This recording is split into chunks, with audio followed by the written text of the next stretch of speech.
what are the real kind of challenges in becoming more open? You talked about the IBM Innovation Jam.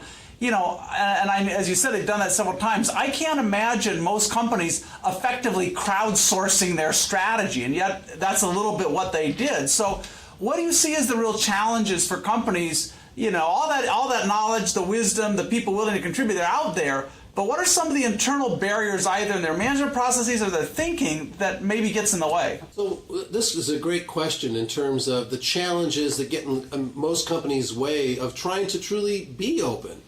I think there are a number of them, and I suspect when we go on the Mix site every week or two, we're going to see more examples of more barriers. So I intend this answer to be illustrative, not exhaustive.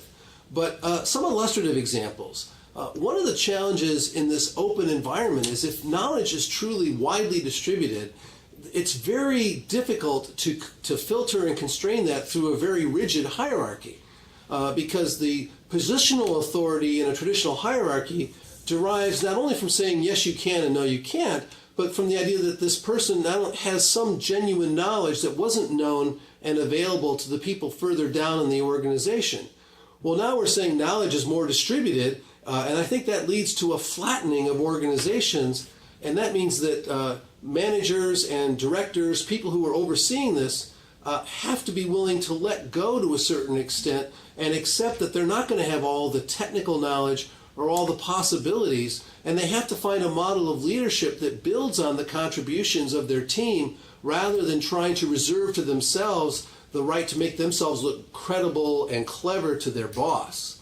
So it's a different approach to leadership that makes the most out of this. It also suggests that you're going to be managing people that aren't on your payroll.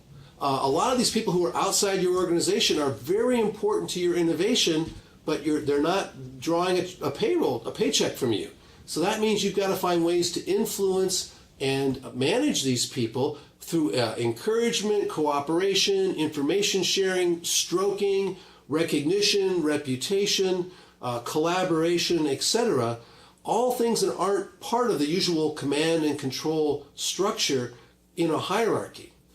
Now, one challenge I see in this for companies is the whole domain of intellectual property. One of the challenges, when you move from this closed environment to the open environment that we've been discussing, a lot of the things that were good in the closed environment were, gee, you knew where everything had been. And from an intellectual property standpoint, you could document that you had ownership of each of these pieces that you're putting together.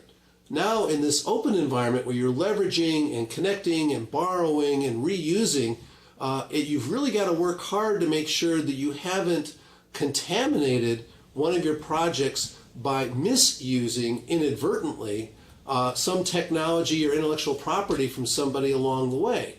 So one of the challenges I think companies have to face when they move to this open approach is the intellectual property people in the organization have to work much more closely with the innovation process than they traditionally had to.